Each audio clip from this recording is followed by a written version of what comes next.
बिस्मिल्लाहिर्रहमानिर्रहीम स्टार्ट करें पल्ला। स्टूडेंट, आज हम फंडामेंटल ऑफ केमिस्ट्री की एक और टॉपिक को डिस्कस करने जा रहे हैं। इससे पहले हमने फंडामेंटल ऑफ केमिस्ट्री में कुछ बेसिक्स डिस्कस किए थे, जिसमें हमने मैटर, सब्सटेंस, एलिमेंट्स, ये हमने डिटेल में डिस्कस किए थे। आज जो हमारा लेक्चर है वो टोटली बेस्ड होगा कंपाउंड के ऊपर। Now let's start. Now, what is mean by compound?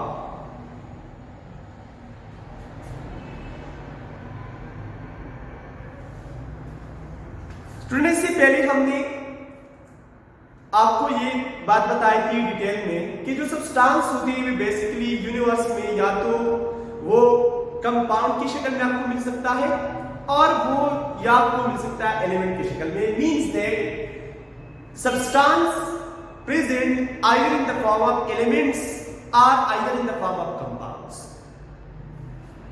अब एलिमेंट पर तो हमने काफी डिस्कशन की थी पिछले लेक्चर में। आज हम कंपाउंड को डिस्कस करेंगे। कंपाउंड को किस तरह डिफाइन करते हैं? Compound is defined as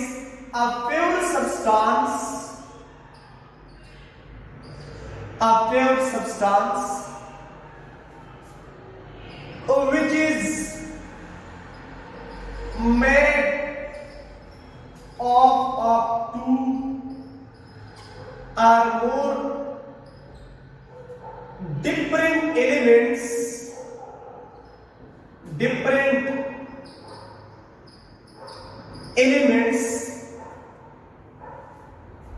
chemically combined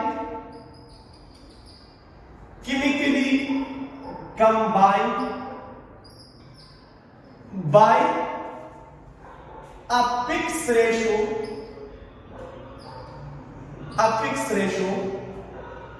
by mass is called compound। Compound को किस तरह डिफाइन किया हमने कि कंपाउंड वो प्योर सब्सटेंस होते हैं जो कि दो या दो से ज्यादा डिफरेंट एलिमेंट के कॉम्बिनेशन से बनते हैं। लेकिन आपको ये बात याद रखना चाहिए कि जहां पर भी दो या दो से ज्यादा एलिमेंट्स कंबाइन होंगे, दो या दो से ज्यादा एलिमेंट्स एक दूसरे के साथ केमिकल रिएक्शन करेंगे, तो ये मास के खास रेशियो से उसकी केमिकल रिएक्शन होगी। ये बहुत इंपॉर्टेंट है। यहाँ पर क्या बता रहा हूं आपको कि जब भी कंपाउंड बनता है तो कंपाउंड बनने के लिए सबसे जो पहला और बेसिक बात है वो ये है कि एक तो होगा केमिकल चेंज, क्योंकि जो भी एलिमेंट एक दूसरे के साथ केमिकल रिएक्ट करेंगे तो जाहिर सी बात है कि उसमें केमिकल चेंज आ जाएगी। अब जब केमिकल चेंज इसमें आता है तो ये एक दूसरे के साथ एक खास रेशियो से क्या करते हैं? कंबाइन होते हैं और उसकी रिजल्ट में क्या बनता है? कंपाउंड। या मैं इसको ऐसे भी डिफाइन कर सकता हूं कि a pure substance formed by the combination of elements, formed by the combination of two or more elements,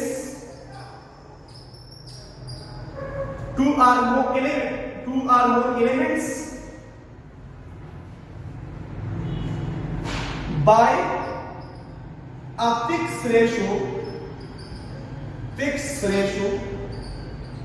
of mass। वो प्योर केमिकल सब्सटेंस जो दो या दो से ज्यादा एलिमेंट से बनते हैं और वो दो या दो से ज्यादा एलिमेंट जो होंगे वो एक दूसरे के साथ मास के खास रेशियो से कंबाइन होंगे और रिजल्ट में क्या बनेगा? कंपाउंड बनेगा। अगर मैं इसकी एग्जांपल की बात करूं यहाँ पर, तो बेसिकली एग्जांपल में अगर मैंने यहाँ पर एग्जांपल दिया वाटर, फॉर एग्जांपल H2 एक कंपाउंड। अब ये H2 को मैं देखो अगर तो ये बनता है हाइड्रोजन और ऑक्सीजन से।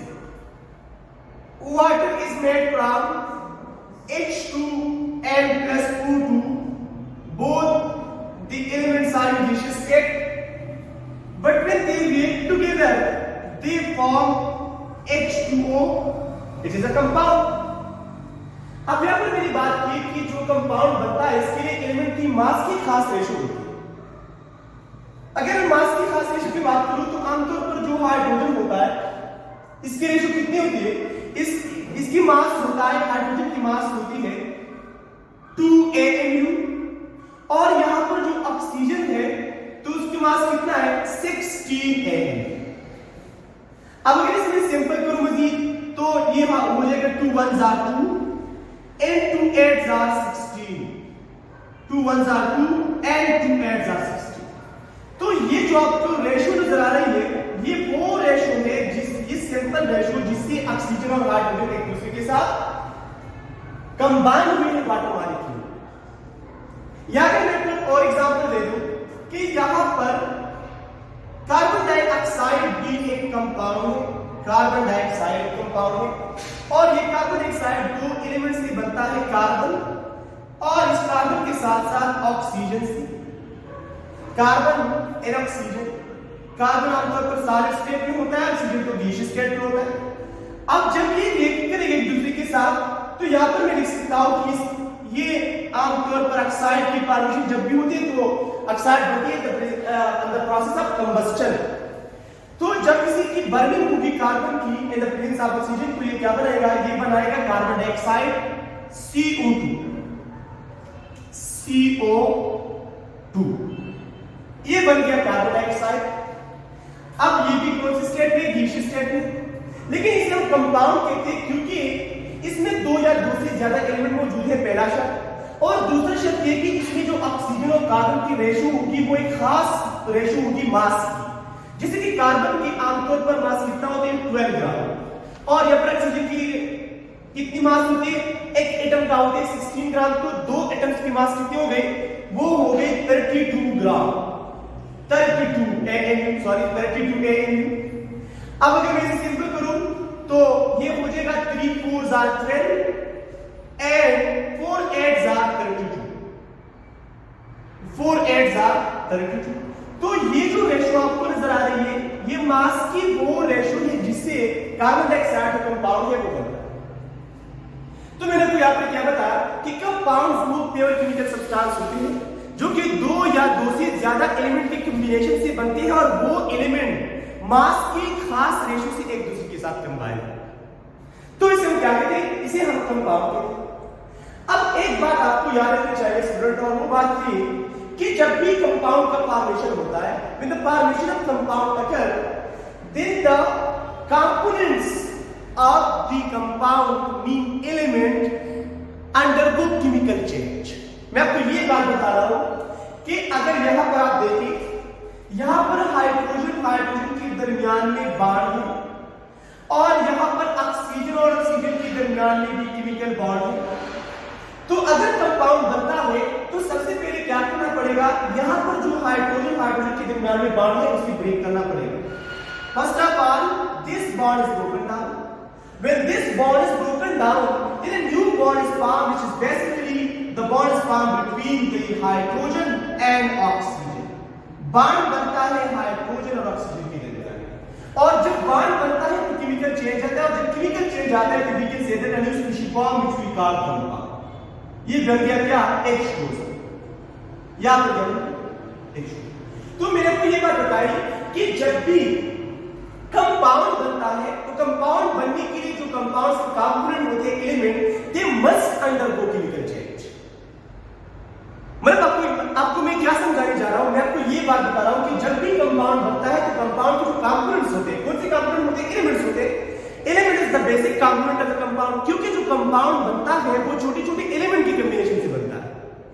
अब दो ही एलिमेंट में वाटर में मौजूद है, एक है ऑक्सीजन और दूसरा है हाइड्रोजन।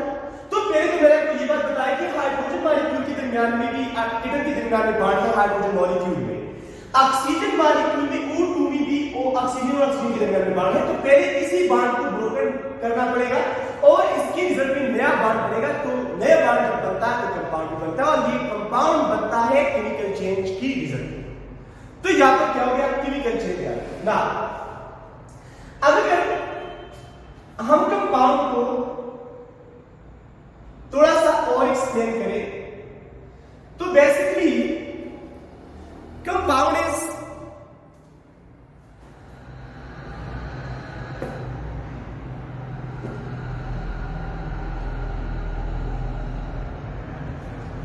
नाउ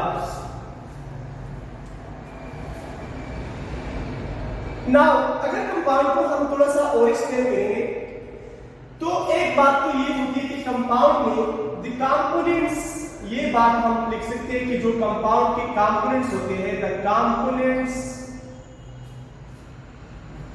ऑफ कंपाउंड,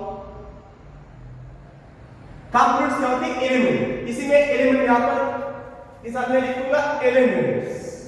कौन से कंपोनेंट्स होते हैं? Elements. The components of a compound mean elements. The components of a compound mean elements lost their original properties. ये बात आप याद रखिए स्टूडेंट कि जितने भी एलिमेंट्स मौजूद होते हैं कंपाउंड में, जितने भी कंपाउंड के कंपोनेंट्स होते हैं, तो जब वो कंपाउंड बनाते हैं तो कंपाउंड बनने के बाद उसकी ओरिजिनल प्रॉपर्टी जो है वो लॉस होती है। फॉर एग्जांपल मैं आपको बताऊं कि जो वाटर मॉलिक्यूल है इसमें हाइड्रोजन पहले एग्जिस्ट करता था गैसियस फॉर्म में, ऑक्सीजन भी एग्जिस्ट करता था गैसियस फॉर्म में, लेकिन जब दोनों ने एक दूसरे के साथ रिएक्शन कर दिया, दोनों एक दूसरे के साथ कोलाइड हो गए, दोनों की कॉम्बिनेशन हो गई, तो कॉम्बिनेशन के बाद जो कंपाउंड बना, वाटर मॉलिक्यूल, वाटर कंपाउंड बना, तो वहां पर अब वो गैसियस स्टेट में नहीं है बल्कि वो लिक्विड स्टेट में एग्जिस्ट करता है आम टेम्परेचर पर। और यही बात मैं आपको बता रहा हूं कि कंपाउंड में जितने भी कंपोनेंट्स होते हैं एलिमेंट, वो अपनी ओरिजिनल प्रॉपर्टीज को लॉस करते हैं।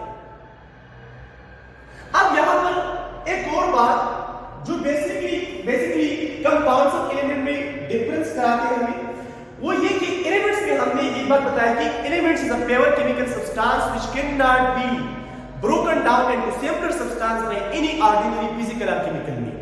वो किसी भी फिजिकल या केमिकल प्रोसेस से मजीद उसकी सिंप्लीफिकेशन नहीं हो सकती। ये बात मैंने एलिमेंट्स के लिए बताई थी, लेकिन कंपाउंड के लिए जो बात यहां पर लाजमी है कि कंपाउंड कैन बी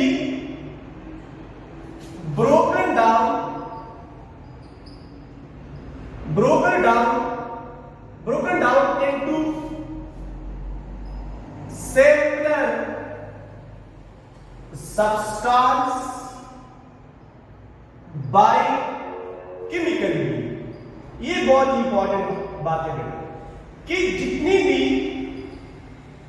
कंपाउंड्स होते हैं वो केमिकल प्रोसेस से उसकी जो क्या है उसकी मतलब वो डिकम्पोज हो सकते हैं, उसकी ब्रोक डाउन पॉसिबल है, वो ब्रोकन डाउन हो सकते हैं अगर हम उसे हीट दे दें या कोई और केमिकल प्रोसेस के साथ करें तो वो मजीद सिंपल हो सकते हैं। जैसे कि मैं आपको एग्जांपल दे रहा हूं यहां पर कि एग्जांपल के तौर पर मैंने यहां पर लिखा है कंपाउंड जो कि है NH3 अमोनिया, एक कंपाउंड।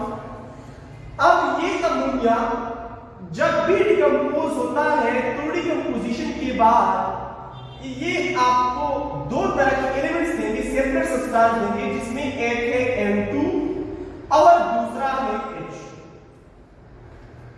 तो ये कंपाउंड का दिस इज अ कंपाउंड।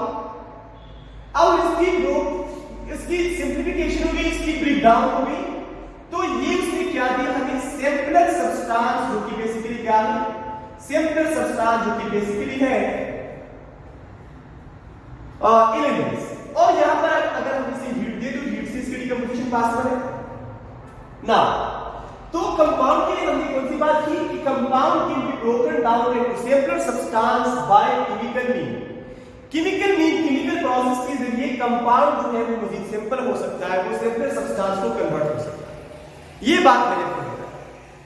अब कंपाउंड बनने के लिए एक लॉ है जो बेसिकली लीवाइस साहब ने पेश किया था उसी लॉ को। This law is called law of conservation और लॉ ऑफ डेफिनेट प्रोपोर्शन। ये लॉ ऑफ डेफिनेट प्रोपोर्शन है, law of definite proportion, law of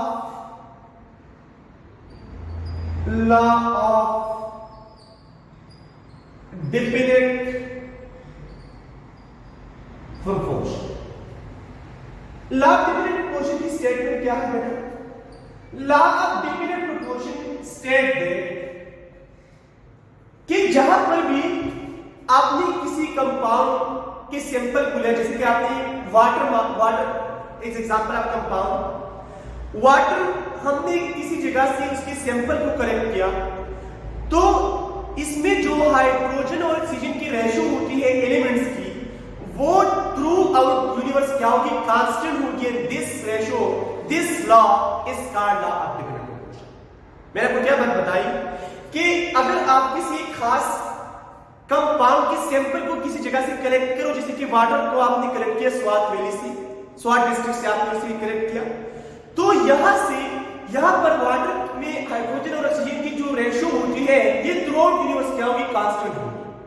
और जो रेशो मैंने आपको बताया कि ये अगर आप रेशो बाय मास को देखें तो ये वाला रेशो 8 होता है, लेकिन अगर आप रेशो बाय नंबर को देखें तो ये 2:1 होती है, क्योंकि इसमें 2 हाइड्रोजन होते हैं और 1 ऑक्सीजन होता है।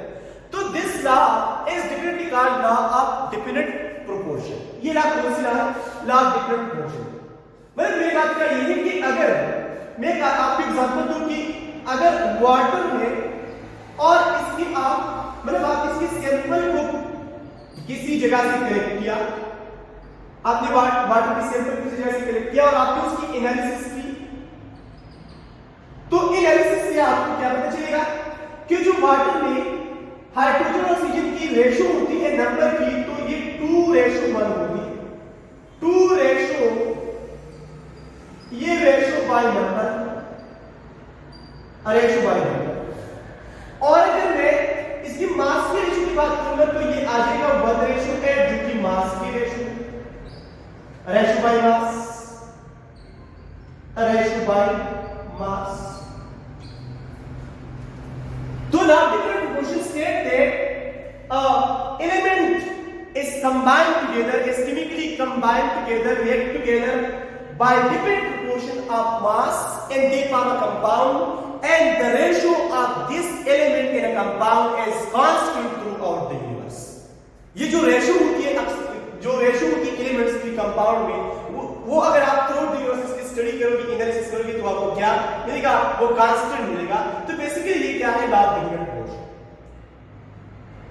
अब ये लॉ ऑफ डिफरेंट प्रोपोर्शन की बात एक और लॉ है जिसे हम लॉ ऑफ केमिकल कॉम्बिनेशन कहते हैं। Now what is mean by law of chemical combination? Law of chemical combination हम ये कहते हैं कि atoms combine together, atoms combine together mean atoms chemically react together and they form a compound, जो कि basically John Dalton के time theory से आया था। ये पोस्टुलेट अगर आपको याद हो तो जॉन डाल्टन ने ये बात बताई थी कि जो एटम्स होते हैं they are chemically combined together by fix ratio of mass and they form compound. जो एटम्स है वो केमिकली एक दूसरे के साथ कंबाइन होते हैं और केमिकल कॉम्बिनेशन के बाद वो क्या बनाते हैं, वो कंपाउंड है। तो ये थोड़ी सी आपको मैंने कंपाउंड के बारे में बताया कि कंपाउंड क्या होते हैं और इसकी मतलब कुछ बेसिक बातें मैंने आपको समझाई। नाउ